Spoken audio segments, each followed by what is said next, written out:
سید نو اوس د کابینې بحران خو وزیر اعلی صاحب وایي چې څو پورې خان صاحب سره ملاقات نشي وي هغه منظوري نه ورکړي کابینه نشي جوړېدی او دغه رنګې خان صاحب سره ملاقات کیږي نه نو دا به همدغه رنګې رواني که څه کمپرومایز به وشي. داسې ده چې د پاکستان تحریک انصاف دلته یو خپل نظم موجود دی، د تنظیم موجود دی، مشران دي زمونږه، نو هغې به په دې باندې ظاهره خبره دا ده چې څه سوچ به کوي د هغې نه مخکې چې کله زمونږ د صوبې بجټ پیش کېدو نو هم د خان سره ملاقات ونه شو، خو بیا هم موږ خپل مشران او چې څومره د پارټۍ ذمه داران دي کېناستو، زموږ پارلمنټیرین کېناسته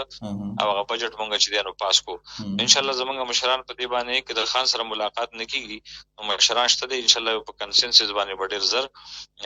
د دغه کم چې تاسو ته بحران وایي او حقیقت کې بحران هم دی په پیریډ دپاره نو دا به انشاءالله ډېر زر ده چې د خان څخه ملاقات نه کېږي نو خامخا به کیبینټ یو محدود کیبینټ چې هغه د کیبینټ کورم پوره کې انشاءالله هغه به کنسټیټیوټ کېږي. یعنې په دې باندې څه خبرې شوي دي؟ تاسو ما له ډېر غټ نیوز راکړو، څه خبرې پې شوي دي؟ نو داسې ده زمونږ چې کوم دی پولیټیکل کمیټي ده، زمونږ چې کومه د مشرانو کمیټي ده، ظاهره خبره دا ده چې هغې په هغې باندې مختلف ټایمونو کې کنسلټیشن میټینګونه شوي دي چې راکه مونږ سره پلان ای وي نو پلان بي به زمونږ صحیح. انشاءالله زما امید دی چې اول خو دا ده چې د منډې پورې به د خان سره ملاقات کېږي، ځکه چې مونږ به الریډي د پرونی چې کوم ججمنټ و د هغې خلاف به مونږ او د هغې دغه ونه شو، پاسداري ونه شوه، د هغې خلاف به مونږ سی او سی کوو او د سی او سی نه بعد هم که بیا همدا صورتحال وي نو ظاهره خبره ده چې مشران به مخکې نه په دې باندې سوچ هم کړی دی او امید دی چې ډېر زر چې دی نو محدود لیول کابینه اناونس شي. سید تاسو ذکر وکړو چې په دې کابینه کې امکان شته چې نوي مخونه مخې ته راشي، دا نوي مخونه د قبایلو نه کېدی شي پکې؟ ظاهره خبره دا ده قبایل د صوبې حصه ده او بله دا ده چې قبایلي اضلاع کې کمپیټنټ کسان شته دی. مخکې هم د قبایلي اضلاع نمایندګي په کابینه کې ډېره حده پورې وه. انشاءالله امید دی چې په دې کابینه کې به هم د قبایلي اضلاع پوره نمایندګي. صحیح ده. وزارت میلاوېدو سره سیمې ته څومره فایدې میلاویږي؟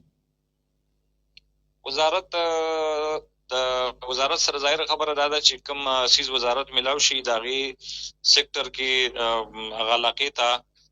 ډېره حده پورې پیدا میلاوېدی شي. بله دا ده چې وزارت سره په نورو محکمو سره انټریکشن او د نورو محکمو نه د خپل علاقې دپاره کارونه ایستلو هم اسان شي. خو بهرحال وزارت خو چونکې د یو ضلعي یا د یو حلقې وزارت نه وي بلکې دا د ټولې صوبې وزارت وي او په کار هم دا ده چې یو انسان ته ریسپانسبیلیټي میلاو شي نو په کار دا ده چې هغه په ایکویلیټي او په ایکویټي بنیاد باندې د ټولې صوبې د عوامو خیال هم وساتي او د هغې خدمت هم وکړي او بیا د خپلې حلقې او یا د خپلې عوامو د خپل ضلعې دپاره چې کوم هغه ځایونه چې هغه په نورو محکمو کې اګنور کېږي چې هغه خپل حقوق دغه محکمو نه حاصل کړي. سید په ټوله صوبه کې اوړه ډېر زیات ګران شوي دي، ویل کېږي چې پنجاب نه بند شوي دي نو دلته په صوبه کې ګران شو. مخکې مونږ کتل وی چې صوبې خو به اعلان کوو چې مونږ دومره زیات غنم اخیستي چې مونږ سره د غنم سیوا دي، نو اوس چې پنجاب نه اوړه بند شو نو په صوبه کې ولې ګران شو؟ اصل خبره دا ده که د یو ملک سره یا د یو علاقې سره خپل ډېر هم ریزرو وي خو هغه په هغه خپل ریزرو باندې انحصار کوي نو هغه نشي پوره کولی. او مونږ د پاکستان حصه کې خیبر پښتونخوا د پاکستان حصه ده او په ټولو صوبو کې یا په ټول ملک کې د هر یو شي آمد و رفت او خرید و فروخت کېږي. خو د پنجاب او بیا خاص کر د وفاقي حکومت د صوبایي حکومت د کمزوري کېدو لپاره دا ټول حرکات سکنات روان دي. نو د هغې دپاره هم وزیر اعلی صاحب پرون په هغې باندې خپل یو سټیټمنټ جاري کړی دی چې مونږ به د دې خلاف هم د وفاق نه یو قسمه احتجاج کوو چې یاره که داسې ډېر څیزونه داسې دي چې هغه د صوبې نه راځي، زمونږ د صوبې نه راځي، ډېر څیزونه داسې دي چې د پنجاب نه راځي، نو په فرض که د ملک دغه نهج ته رسوي ظاهره خبره ده چې بیا به دغه تناو او د ټینشن ته به د وفاقي حکومت به بیا د خپل پلان چې د ملک نور هم ډیسټیبلایز کړي. انشاءالله زموږ سره خپل د غنمو چې کوم ریزرو دي هغه هم شته. خو دارنګې مونږ زیاتره چې دی چونکې اګریکلچر زیات په پنجاب کې دی د هغې رقم هم زیاته ده، د هغې چې کوم دی نو دغه زرعي ډیولپمنټ د هغو زیات دی. ظاهره خبره چې ځمکه ډېره ده نو موږ په هغې باندې په دغه څیز کې انحصار کوو او ان شاء الله زموږ چې کوم د مرکز د صوبې د ټولو صوبو یو میټینګ کیږي هغه کې به دا مسله خامخا زموږ وزیر اعلی صاحب وچتای. سید صوبایي حکومتونه هغه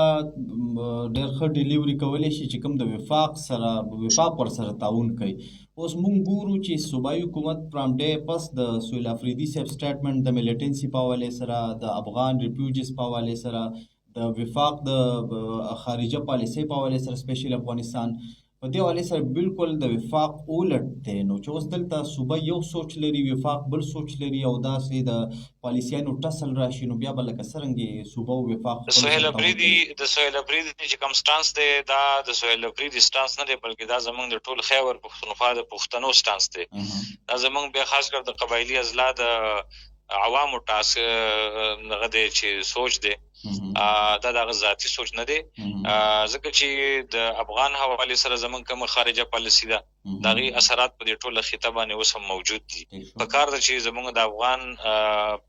افغانستان حواله سره کوم پالیسی ده چې دا چینج شي. دا موږ د سهیل سره یا د وزیر اعلی سره لینکو نو موږ انصاف نه کوو ځکه چې موږ دا مطالبه کوو عوام دا مطالبه کوي خیبر پښتونخوا ولس دا مطالبه کوي چې د افغانستان حواله سره د خپل پالیسی چینج کی د میلیټنسي حواله سره 22 اپریشن په دې قبایلی اضلاع کې شوی دي. د هر اپریشن نه بعد د ریاست دا سټانس چې هم نه دهشتګردي کې کمر توڑ دي نو موږ دا پوه نه شو چې دا دهشتګردي دا کمر چې د اډو کې نه جوړل کېږي د کارټیلیج نه جوړل چې د هر اپریشن نه بعد اډو کې واپس ټیکيږي او بیا دهشتګردي شروع کیږي. نو دا د مسلې حل نه دی. قبایلی اضلاع کې جرګه موجوده ده د خپل روایت دي